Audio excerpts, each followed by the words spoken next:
राजा को तुकाराम के लिए हुक्म कर दिया, तेरी जाति अच्छी नहीं है, तू मंदिर में नहीं जा सकता।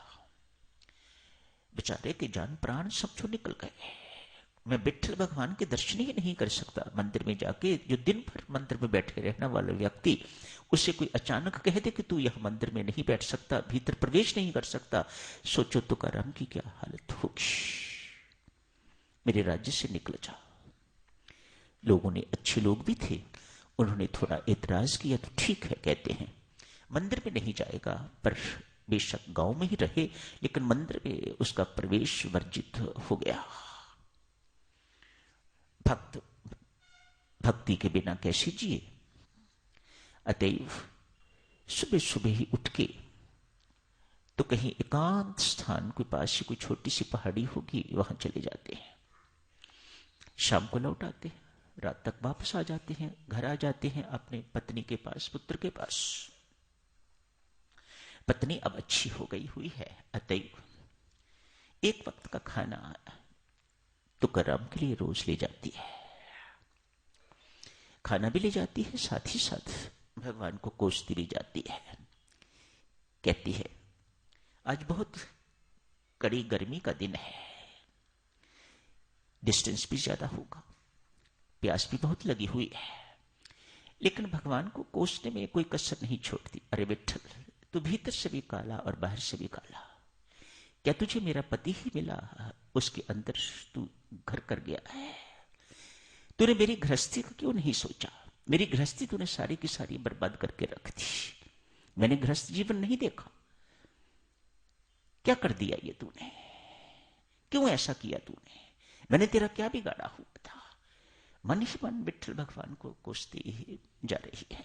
मैं तेरी शक्ल नहीं देखना चाहती, ऐसा बोलती है। चलते चलते देवियों सज्जनों, एक कील पांव में लगा,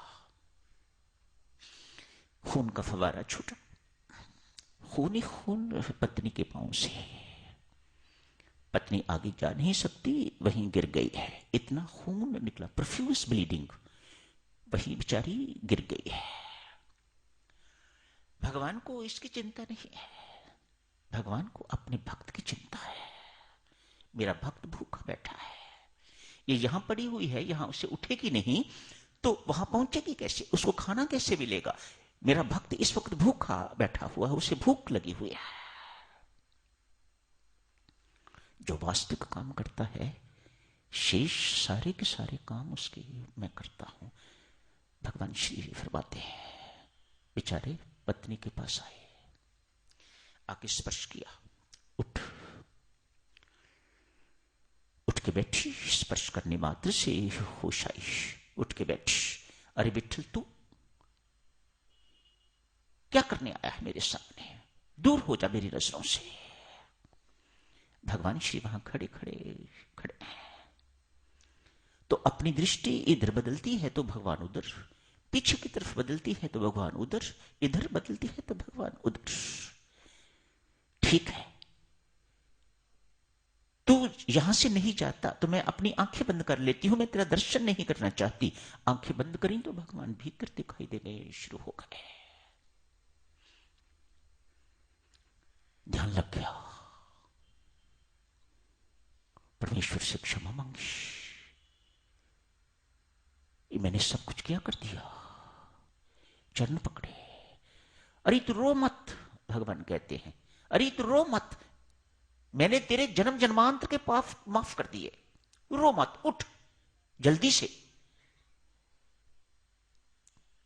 स्पर्श मात्र से जो जख्म हुआ था वह भी ठीक हो गया। कहा विट्ठल, मेरे में उठने की हिम्मत नहीं, मुझे बहुत प्यास लगी है। भगवान ने पास ही पड़ा हुआ पत्थर कहीं पर मारा, पत्थर मारने से फवारा निकला, जल पिया। ठीक है ना तू अब? हाँ मैं ठीक हूं, चल फिर।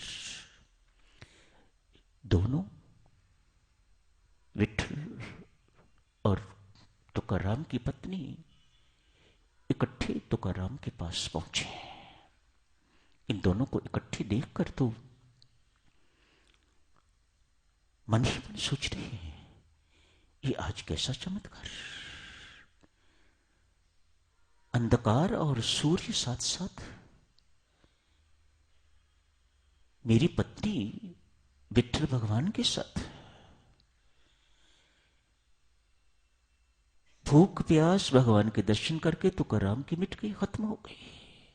उसे कुछ खाने को नहीं चाहिए, उसे कुछ पीने को नहीं चाहिए, पर चकित है बहुत, अचंभित है बहुत। कहा महाराज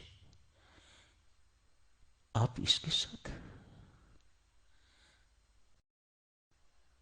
नहीं विठल, नहीं तुकाराम, मैं इसके साथ नहीं, मैं तेरे साथ।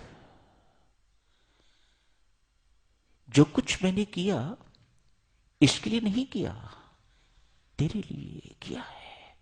मेरी दृष्टि इसके ऊपर नहीं थी, मेरी दृष्टि तेरे ऊपर थी। तुझे भूख लगी हुई है, तुझे खाना मिलना चाहिए, तुझे खाने में देरी नहीं होनी चाहिए, तुझे प्यास लगी होगी, इत्यादि इत्यादि। मेरी दृष्टि तेरे ऊपर केंद्रित, क्योंकि तेरे ऊपर केंद्रित, तुझे ये सब कुछ देना था, मिलना था, देना चाहिए, मिलना चाहिए।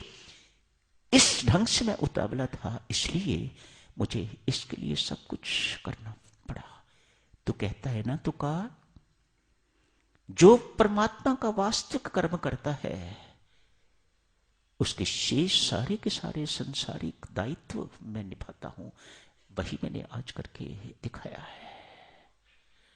तुकाराम ने विठ्ठल भगवान के चरण पकड़ के प्रणाम किया।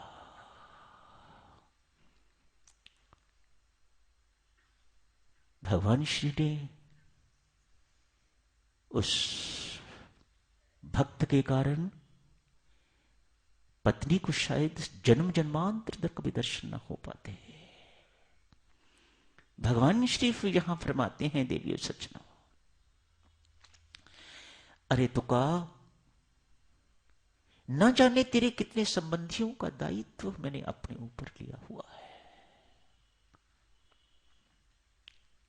ये सत्य है सज्जनों। भक्त की कई पीढ़ियां भक्ति के कारण, कई पीढ़ियां अपना परिवार, ननिहाल का परिवार, दादके नानके जिनको कहा जाता है, दादके नानके के परिवार, उनकी जिम्मेदारी, उनके मोक्ष की जिम्मेदारी भक्त मैं अपने सिर पर लेता हूं। क्यों? मेरी दृष्टि भक्त पर टिकी हुई हुआ करती है।